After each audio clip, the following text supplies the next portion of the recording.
అదే విధంగా ఒక్క కాంగ్రెస్ వాళ్ళే కాదు, అంతకంటే పెద్ద జుమ్లాగాళ్ళు మోసగాళ్ళు బీజేపీ వాళ్ళు. కాంగ్రెస్ బీజేపీ అలగలగ్ కాదు, దొందే. ఇక్కడ ఉన్నాడు బీజేపీ ఎమ్మెల్యే, ఇక్కడ ఉన్నాడు బీజేపీ ఎంపీ.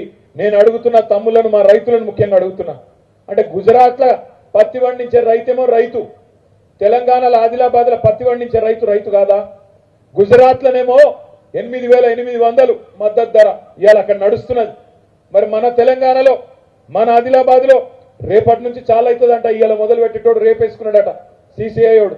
నేను ఒకటే అడుగుతున్నా, ఆడ ఇచ్చినట్టు 8,800 ఇక్కడ ఇవ్వకపోతే ఊకోముని బీజేపీ ఎమ్మెల్యేను ఎంపీని వాళ్ళ ఎంబడబడతామనే మాట నేను విజ్ఞప్తి చేస్తా ఉన్నా.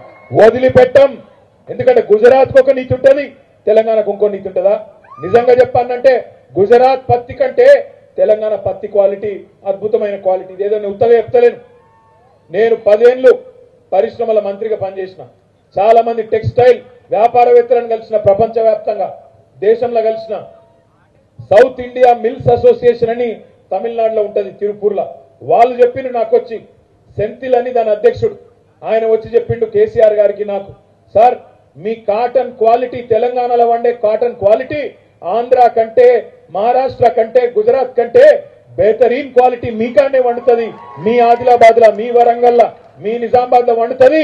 తప్పకుండా దీన్ని బ్రాండింగ్ చేయండి, మంచిగా ప్రమోట్ చేయండి, రైతుకు లాభం అవుతుంది, పరిశ్రమలు వస్తాయి, జిన్నింగ్ వాళ్ళు, స్పిన్నింగ్ వాళ్ళు అందరికీ లాభం అవుతుందని చెప్పి వాళ్ళు చెప్తే మేము తనలాడినాం. అందుకే అంటున్నా, గుజరాత్లో 8,800 ఇస్తున్న బీజేపీ నాయకులారా, ఇక్కడ కూడా ఖచ్చితంగా ప్రతి రైతుకు తప్పకుండా 8,800 ఇయ్యాలే. ఇయ్యకపోతే ఊకం. రైతు భరోసా ఇయ్యనందుకు, రుణమాఫీ చేయనందుకు కాంగ్రెస్ ఎంబడెట్లయితే పడతామో ఇక్కడ కూడా పత్తి రైతుల విషయంలో అదే తీరుగా బీజేపీ మీద కొట్లాడదాం. ఇంకొక మాట కూడా నేను అడుగుతున్నా, ఇక్కడనే సిసిఐ ఉన్నది, సిమెంట్ కార్పొరేషన్ ఆఫ్ ఇండియా. ఏం చెప్పిండ్రు బీజేపీ వాళ్ళు? 5 ఏళ్ల కిందనే చెప్పిండ్రు, మా ఓటేయండ్రి, గెలిపియండ్రి, మేం చాలు చేస్తామన్నారు. అయిందా చాలు? Cement corporation of India చాలైందా?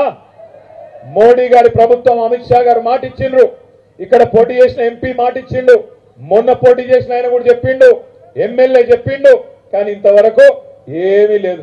అందుకే నేను అనేది, మోడీ చెప్పిన 15 లక్షలు రాలే. भाइयों बहनों मित्रों 15 लाख जन धन खोलो, धन धन डालता हूं. అయిందా? వాని 15 लाख రాలే, వీని 15,000 రాలే. అందుకే నేను అంటున్నా, అక్కడనేమో ఢిల్లీలో ఒక జుమ్లా ప్రధానమంత్రి, ఒక జుమ్లా పిఎం, ఇక్కడ హైదరాబాద్ గల్లీలో ఒక హౌలా సీఎం. అక్కడ జుమ్లా పిఎం, ఇక్కడ ఒక హౌలా సీఎం. ఎందుకంటే ఈయన మాట్లాడినన్ని మాటలు 1-2 కాదు.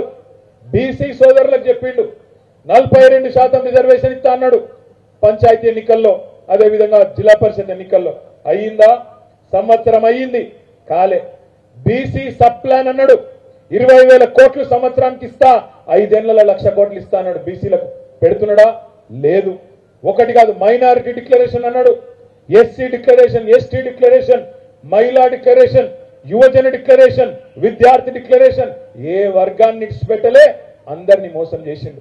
అందుకే నేను అంటున్నా, ఇంకా 3 ఏళ్లు టైం ఉంది. ఆఖరి సంవత్సరం ఎట్లాగో ఎలక్షనే. ఈ 3 ఏళ్లు ఈ రోజు మీరు ఆదిలాబాద్ లో మాకు తవ్వ చూపెట్టిండ్రు, ఎట్లా కొట్లాడాలనో తెలంగాణ మొత్తానికి. ఇలా ఆదిలాబాద్ లో ఈ పోరుబాట, రైతు పోరుబాట తవ్వ చూపెట్టింది. నేను జోగు రామన్న గారిని, అనిల్ జాదవ్ గారిని, లక్ష్మక్కను, మా జిల్లా నాయకత్వాన్ని మనస్ఫూర్తిగా గట్టిగా చప్పట్లతో రైతుల తరఫున అభినందించాలని చెప్పి నేను కోరుతా ఉన్నా.